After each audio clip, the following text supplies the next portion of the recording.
독일의 유명한 철학자인 쇼펜하우어가 어느 날 한적한 공원 벤치에 앉아서 인생이란 무엇인가 하고 생각을 했습니다. 근데 얼마나 골똘히 생각했는지 해가 넘어가고 저물어 가는데, 날이 저물어 가는데 그것도 모른 채 깊은 생각에 잠겨서 눈을 감고 있습니다.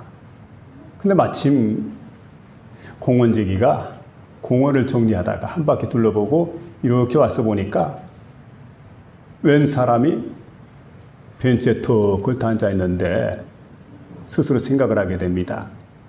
오갈 데가 없어서 이 벤치에 걸터 앉아가지고 오늘 여기서 하룻밤을 묵어 가려고 하는 그 거지인 줄 생각을 하고 그에게 묻습니다. 당신 누구야? 어디서 왔어? 썩 나가지 못해?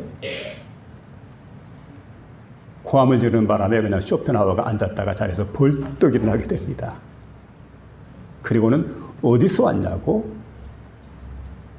내가 어디서 왔는지 알 것 같으면 이렇게 골똘히 생각하겠나? 그걸 몰라서 내가 지금 눈을 감고 골똘히 생각하는 중이야, 이 사람아. 그리고 그 자리를 떠났다는 얘기입니다. 이제 여러분 한번 생각해 보시기 바랍니다.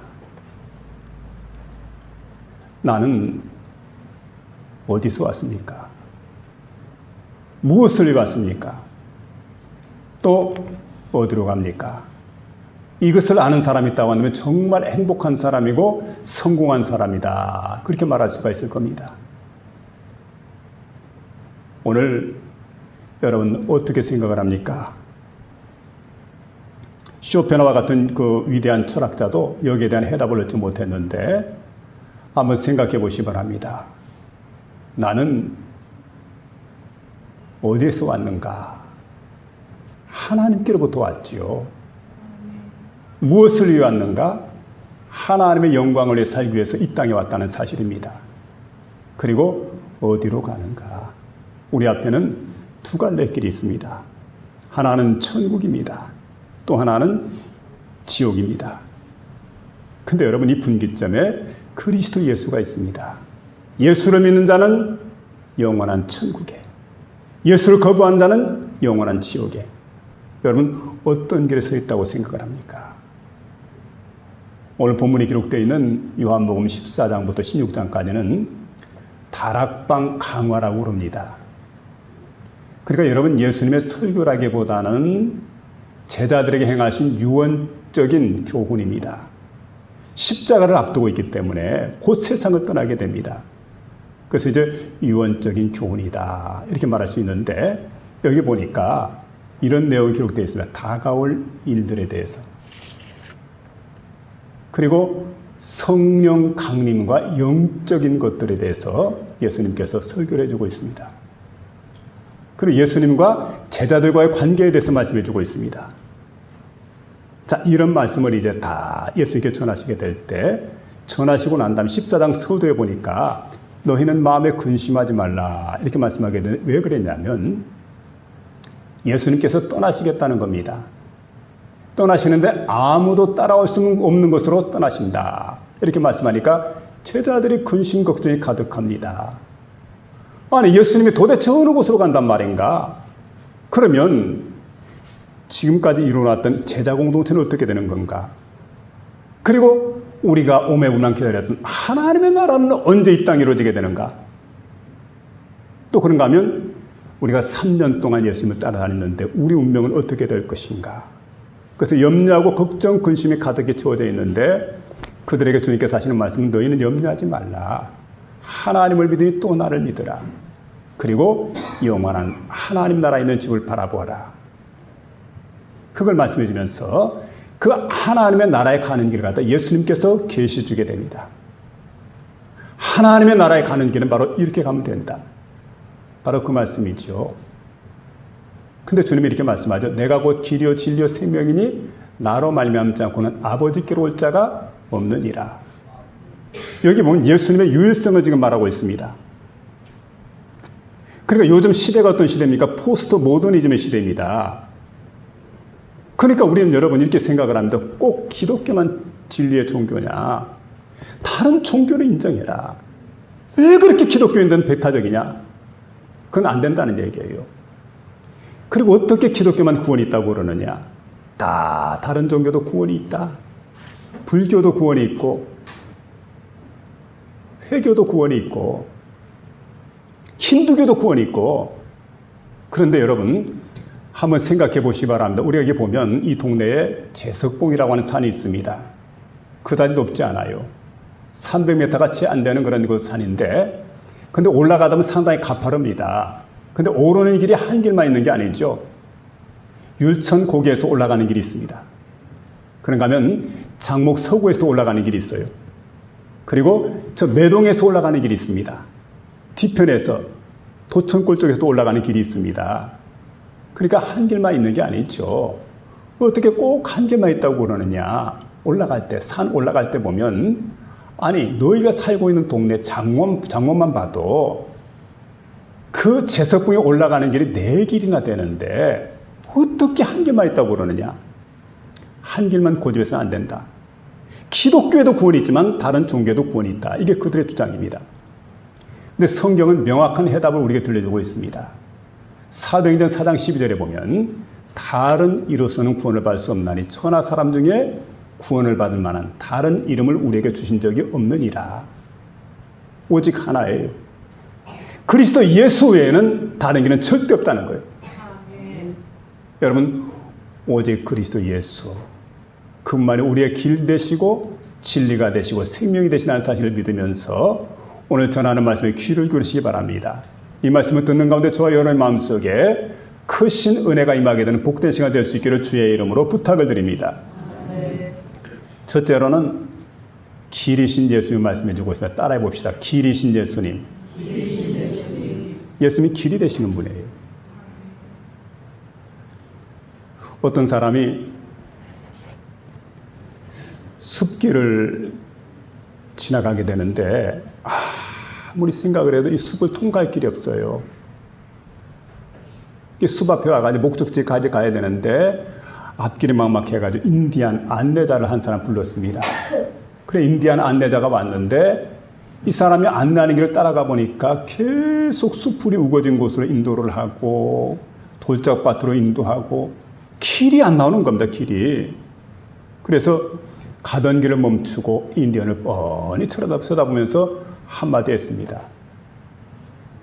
길을 잘못 든 게 아닙니까? 길 잃어버린 거 아니에요? 이 길로 가면 길이 나옵니까? 그래 물었더니 인디언이 빙그레 웃으면서 대답을 합니다. 길요? 내가 길입니다. 나만 믿고 따라오세요. 근데 그 말을 들어보니까 확신에 찬 어조였기 때문에 그래 믿고 맡기고 그냥 따라간 겁니다. 따라가다 보니까 결국은 목적지에 도착할 수 있었더라는 거죠. 여러분, 우리 가운데 천국을 가본 사람은 한 사람도 없습니다. 사람은 천국 가는 길을 잘 모릅니다. 근데 여러분, 어떤 사람은 천국 가는 길을 발표를 하기도 하고, 그리고 천국 가는 길을 안다고 하는 사람이 있는데, 결국 천국 가는 길을 깨닫지 못하고, 그리고 알지도 못하고, 천국에 가지도 못하고, 세상 떠난 사람이 얼마나 많은지 모릅니다. 근데 여러분, 우리 주님께서는 이 세상에 오실 때 인간의 모든 죄를 짊어지셨습니다. 대속물이 되셨습니다. 내 대신 대속의 죽음을 죽으신 분. 그 예수님께서 십자가상에 못 박혀 죽으시고, 여러분 죽으신 그 예수님께서 내 대신 죽으셨는데, 여러분 우리의 믿음이 의롭다함을 받게 하기 위해서 다시금 부활하셨습니다. 부활하시고 난 다음에 어떻게 했습니까? 감람산에서 많은 제자들이 지켜보는 가운데, 500의 형제들이 지켜보는 가운데 승천하십니다. 하늘로 올라가셨어요. 하늘로 올라가셨다는 말은 곧 천국에 가셨다는 말씀입니다. 영원한 천국에 예수님께서 올라가셨어요. 그러니까 여러분, 그 예수님이 가신 길, 그게 길이라는 얘기예요. 천국 가는 길. 그래서 주님 말씀합니다. 내가 곧 길이니라. 우린 여러분 주님을 따라가면 됩니다. 다른 길은 전혀 없어요. 여러분 주님만 따라가면 그 길은 틀림없는 줄로 믿으며 주님을 따라가는 저와 여러분 되시길 바랍니다. 아멘. 저는 장거리 여행을 할 때마다 내비게이션을 참 좋아합니다. 와, 내비게이션이 얼마나 요즘 정확한지 모릅니다. 제가 구글 내비게이션 하나 가지고 여기가 집사람과 함께 요르단에서도 또 이스라엘에서도 터키에서도 그리스에서도 한 번도 길 헤매지 않고 목적지까지 무사히 도착을 했습니다. 그래서 저는 내비게이션을 잘 믿는 편입니다. 근데 내비게이션이 지시를 합니다. 조심하세요 하면 조심하면 됩니다. 좌회전하세요 그러면 우회전하면 안 돼요. 좌회전하면 됩니다. 직진하세요 그럼 직진하면 됩니다. 내비게이션이 지시한 대로 따라가다 보면 목적지까지 도달하기 때문에 초행길도 안전하게 운행할 수 있는 길, 바로 내비게이션인데, 그래서 저는 생각을 해봤어요. 여러분, 우리 인생길에도 내비게이션이 있다는 얘기예요. 우리 인생길 내비게이션 되신 분이 누구냐면 그리스도 예수께서 저와 여러분의 인생길의 내비게이션임을 믿으며 나갈 수 있기를 부탁을 드립니다. 한 번도 예수님은 틀린 곳으로 인도하지 않습니다. 너무 정확합니다. 그래서 언제는 여러분 예수님이 지시하는 곳을 늘 따라가야 돼요. 그리고 예수님께서 말씀하시는 그 말씀에 항상 귀를 기울여야 됩니다. 그 음성을 분명하게 들을 수 있어야 돼요. 그리고 예수님께서 인도하신 곳이라면 어디든 믿고 따라가는 겁니다. 예수님께서 인도하신 곳은 틀림없다. 한 번도 예수님이 실수하지 않는다 생각하시고 그렇게 따라가는 저와 여러분 될 수 있기를 부탁을 드립니다. 근데 여러분, 어떤 사람은 잘 알지도 못합니다. 근데 아는 척합니다. 그리고 고집을 피웁니다. 그리고 자기 마음대로 인생의 핸들을 잡고 운전합니다. 그러니까 여러분, 그 길은 후회하는 길이 됩니다. 그 길을 따라가다 보면 고생을 하게 되어 있습니다. 그리고 인생을 낭비하고 마는 겁니다. 사람이 왜 방황합니까? 사람이 왜 실패를 합니까? 그 많은 방황을 하고 그 많은 실패하는 것은 인생길을 내 마음대로 운행을 하기 때문에, 내가 핸들을 잡고 나는 틀림없어, 내가 목적지에 갈 수 있어, 그리고 자신이 인생의 핸들을 잡고 그 길을 걸어가게 될 때 실패자가 될 수밖에 없다는 사실입니다. 아프리카에 스프링벅스라고 하는 양이 있습니다. 여러분 아마 동물의 왕국 같은 이런 텔레비전 프로를 통해서 보신 적이 있을 줄 아는데, 근데 스프링벅스라고 하는 양이 풀을 뜯습니다. 요요히 풀을 뜯게 되는데 처음 몇 마리가 풀을 뜯으면서 앞으로 나갑니다. 근데 갑자기 어디서 왔는지 다른 무리의 양들이 더 빨리 풀을 뜯으려고 앞으로 갑니다. 그럼 뒤에 있던 양들이 처질 수 있습니까? 또 앞으로 갑니다. 앞서거니 뒤서거니 뒤서거니 앞서거니 하면서 계속 나아가다가 나중에는 풀 뜯는 거 신경 안 씁니다. 오로지 앞으로 달리기만 해야 돼. 생각으로 앞으로 달리기만 하고, 그리고 절대로 뒤처져서는 안 된다. 앞장서야 된다. 생각을 하고는 앞장을 서게 됩니다. 그리고 달리기 시작을 하는데 많은 무리의 스프링벅스가 막 달립니다. 달리는데 가다 보니까 통나무가 있습니다. 껑충 뛰어넘습니다. 뒤에 오는 무리들도 껑충 뛰어넘습니다. 그래서 어떤 사람이 실험하려고 그 통나무를 치웠는데도 그 장소에 오는 그 스프링벅스들마다 계속해서 껑충껑충 뛰어넘게 됩니다. 목적지가 어딘지 모릅니다. 근데 초원을 달리게 되는데 얼마나 힘차게 달리는지 전심전력을 다해서 초원을 달립니다. 사막도 달리게 됩니다. 그러다가 어떻게 됩니까? 결국은 낭떠러지에 떨어져서 죽게 됩니다. 강물에 빠져 죽기도 합니다. 이게 그들의 운명입니다. 왜 이렇게 되는 겁니까? 그들에게는 지도자가 없기 때문에 그렇다는 거예요. 여러분, 우리 인생의 지도자가 있다는 것, 길 안내자가 있다는 게 얼마나 큰 다행인 줄 모릅니다. 여러분, 우리의 길 안내자는 누굽니까? 우리 주님께서 저와 여러분의 인생의 가이드가 되신다는 사실을 믿으며 그 주님을 따라가는 저와 여러분 되시길 바랍니다. 시편 23편 1절에 이렇게 말씀합니다. 여호와는 나의 목자시니 내가 부족함이 없으리로다. 그가 나를 푸른 풀밭에 놓이며 쉴만한 물가로 인도하시는 도다. 여러분, 주님께서 내 가는 길을 다 인도해 주는 거예요. 인도자가 없어 우리는 절망의 구렁텅이에 떨어질 필요가 없습니다. 항상 인도자 되시는 그 주님을 따라서 목적지까지 도달하게 되는 저와 여러분 될 수 있기를 주의 이름으로 부탁을 드립니다. 언젠가는 지금 인도를 받게 될 때 어렵고 힘든 일이 있고 고달픈 일이 있고 왜 이러실까 생각할지 모르겠지만, 그러나 나중에 딱 지나고 보면은 소원의 항구에 이르게 하시는도다. 우리 주님께서 약속의 땅까지, 소원의 항구까지, 목적지까지 안전하게 인도하시는 그런 주님이시라는 사실을 믿으며 나가는 저와 여러분 될 수 있기를 부탁을 드립니다. 두 번째는 진리이신 예수님이 말씀해주고 있는데 따라해 봅시다. 진리이신 예수님. 진리이신 예수님. 여러분, 진리라고 하는 걸 볼 때 내가 길이요 진리요 그랬죠. 진리이신 예수님인데, 진리는 상대적인 진리가 있고 절대적인 진리가 있습니다. 상대적인 진리라는 게 뭘까요? 이 진리라고 하는 것은 상대적이라고 할 때에 사람들이 학습을 합니다. 그래서 이제 학문적인 진리, 과학적인 진리. 근데 여러분, 이게 진리라고 생각을 하고 그걸 우리가 믿고 따라가는데 이것보다 더 귀한 진리가 나오게 됩니다. 그러면 이 진리는 사라지게 되는 거예요. 새로운 것이 진리로 이렇게 이제 발표가 됩니다. 그 세상적인 상대적인 진리다. 그래서 그건 영원한 게 아닙니다. 근데 여러분, 절대적인 진리라고 하는 게 뭘까요? 이건 여러분 영원한 진리입니다. 불변하는 것입니다. 그래서 세상에 어떤 일이 있어도 그대로 존속하는 게 절대적인 진리인데, 예수님은 그렇게 말씀하지 않습니까? 내가 곧 진리다. 근데 그 주님은 어떤 진리냐면 절대적인 진리신 분이에요. 그래서 성경 우리가 말씀하는 예수 그리스도는 어제나 오늘이나 영원토록 동일하시니라.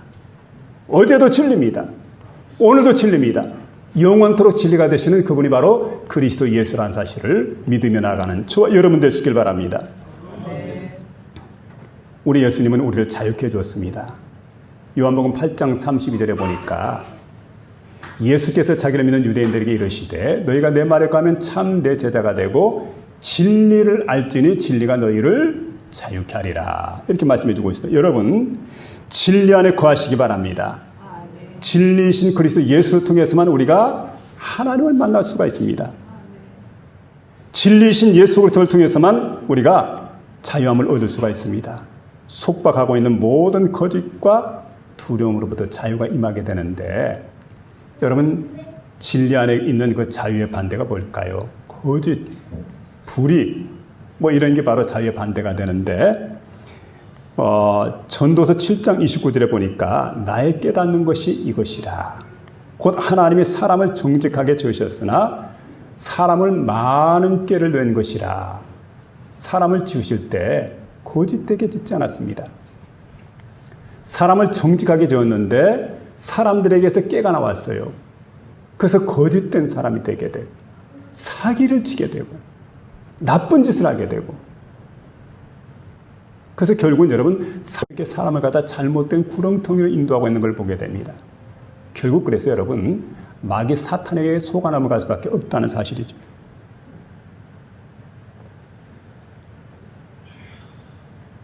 무엇보다 사람들이 불행해진 이유는 바로 거짓사비인 사탄에게 속고 있어서 하나님에게서 진리에게서 멀어진다는 사실입니다. 찰스 다윈이 있습니다. 여러분, 진화론자입니다. 근데 이분이 세상을 떠나기 몇 달 전에 호프 부인이 그의 병실을 찾아왔습니다. 근데 병실에 있던 다윈이 한 책을 이렇게 펼쳐서 읽고 있습니다. 그 호프 부인이 물었습니다. 지금 읽고 있는 책이 무슨 책입니까? 예, 바이블입니다. 생명에 관한 아주 귀하고 존귀한 책입니다. 그러면서 성경을 읽고 있습니다. 뜻밖의 일이었습니다. 이때 호프 부인은 자신도 성경을 펼쳐들고 창세기를 통해서 다윈이 주장했던 진화론의 허구에 대해서 한 가지 조목조목 반박을 했습니다. 가만히 듣고 있던 다윈이 이렇게 얘기를 합니다. 그때 내가, 젊었을 때 내가 참 생각해 보니까 미숙한 사람이었습니다. 미숙한 젊은이였습니다. 그리고 모든 것을 의심을 하면서 사물과 환경을 의심하면서 이렇게 보게 되었는데 그 중에 하나가 진화론입니다. 근데 나는 학문으로 진화론을 이렇게 내놓게 되었는데 사람들은 학문으로 그걸 받아들이지 않고 학설로 받아들이지 않고 그걸 창조론과 성경에 나타난 창조론과 완전히 대비가 되는 완전히 반대가 되는 그 진화론을 이렇게 받아들여 가지고 결국은 종교처럼 신봉했다는 것. 그게 커다란 문제였습니다. 그러면서 그가 이렇게 부탁을 하게 됩니다. 지금이라도 하나님의 창조와 예수 그리스도의 구속에 관한 말씀을 세상에 있는 많은 사람들에게 좀 증거해 줬으면 좋겠습니다. 여러분, 세상을 떠나는 것 시간에 사람의 진위가 구분이 됩니다. 근데 마지막 다윈이 세상을 떠나기 직전에 그는 성경을 갖다 인정을 하고 창조론을 인정하게 되고 그리고 스스로 고백을 하고 그리고 세상을 떠나게 되었을 때 여러분 생각해 보시기 바랍니다. 무엇이 진리냐? 마지막 순간에 고백했던 진리이죠. 성경이 진리다. 창조론이 바로 진리다. 여러분 천지 만물은 하나님 말씀에 의해서 창조가 되어졌습니다. 빛이 있으라 때 저절로 생긴 게 아니라 빅뱅이 아닙니다. 하나님께서 말씀하실 때 여러분 그렇지 않고는 설명이 불가능해요. 절대자가 하는 일이 아니고는 설명이 불가능한 이 모든 것들이 바로 창조의 세계입니다. 그래서 여러분 하나님 하신 일은 진리입니다. 그리고 우리 예수님 바로 진리가 되신 예수님. 그 예수님을 내가 믿고 살아가는 겁니다. 세상은 여러분 거짓으로 얼마나 가득 찬지 모릅니다. 거짓말이 넘칩니다. 거짓 사랑이 넘칩니다. 거짓에 속지 않아야 됩니다. 그러면 우리가 여러분 거짓에 속지 않으면 어떻게 됩니까? 진리 안에 거해야 돼요. 은행에 있는 분들이 위조지폐를 식별을 잘하는데 아무리 그럴싸하게 위조지폐를 만들어도 딱 보면 안다는 거예요.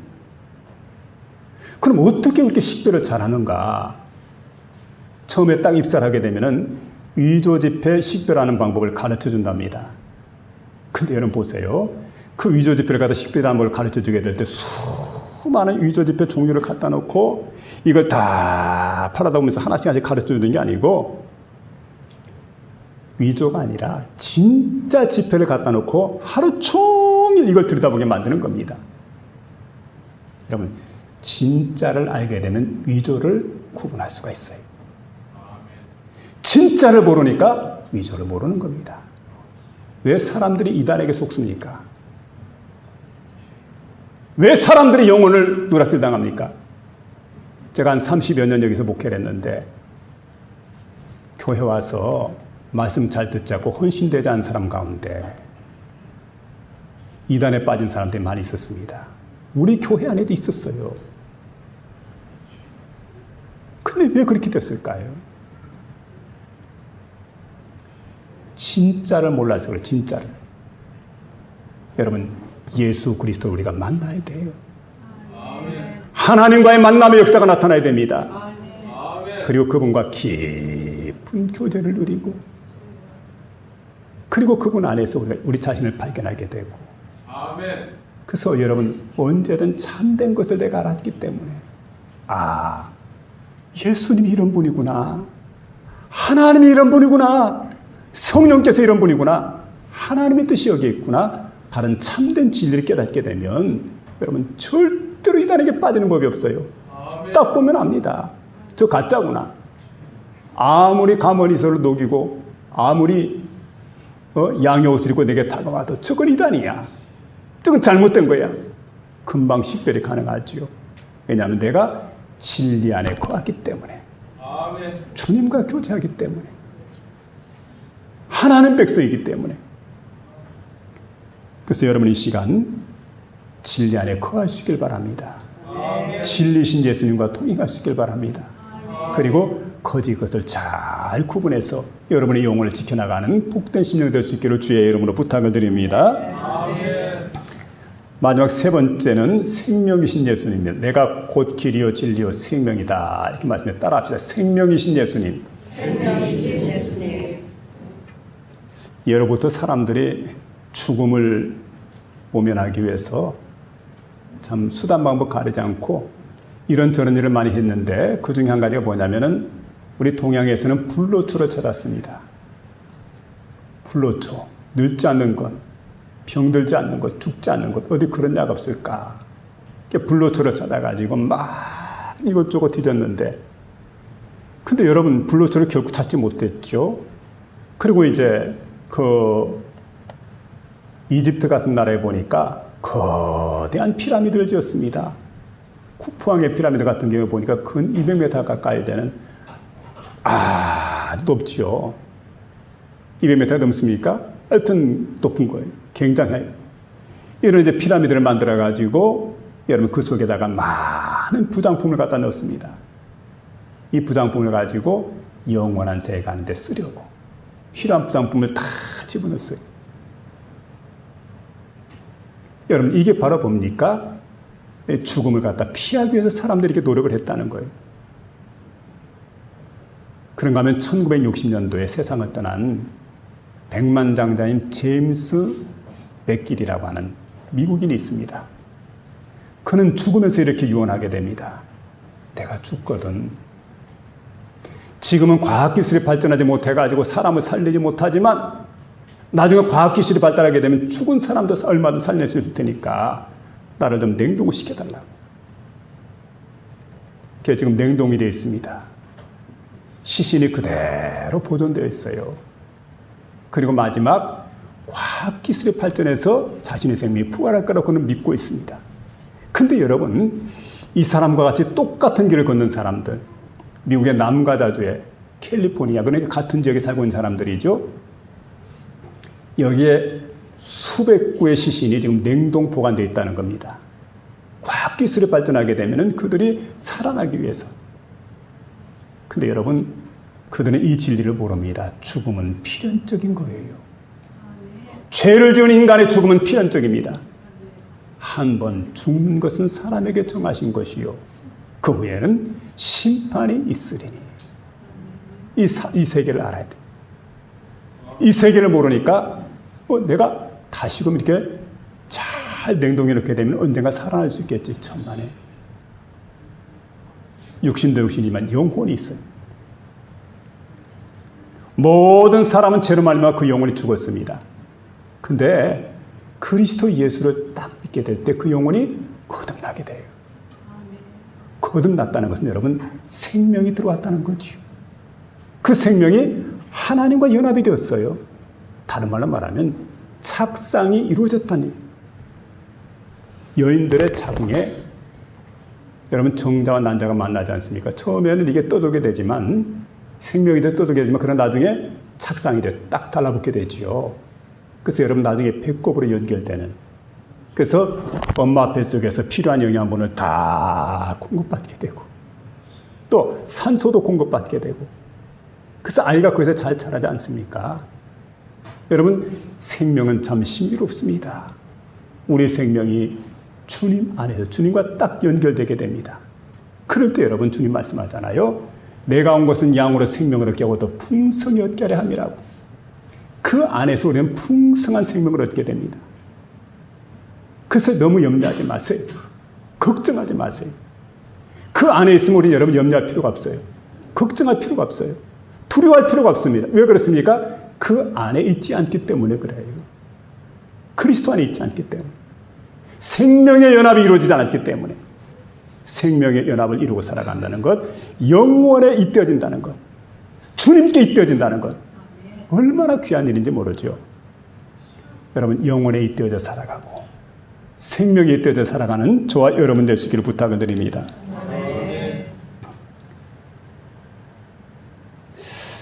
전쟁과 평화의 작가였던 톨스토이가 1879년도에 그는 이제 자신의 생애를 돌아보면서 자서전, 자서전적인 그 고백록에서 자신의 이야기를 하고 있습니다. 이렇게 기술했습니다. 어린 시절 기독교를 갖다가 받아들이지 않았다는 겁니다. 배척했다는 겁니다. 그는 대학 시절에 이때 쾌락주의에 심취했어요. 최대의 쾌락을 얻어야 되겠다 생각을 하고는 모스크바에 있는 사교단체에 가입을 했습니다. 그리고 날마다 술을 퍼마셨습니다. 그리고 도박에 심취했습니다.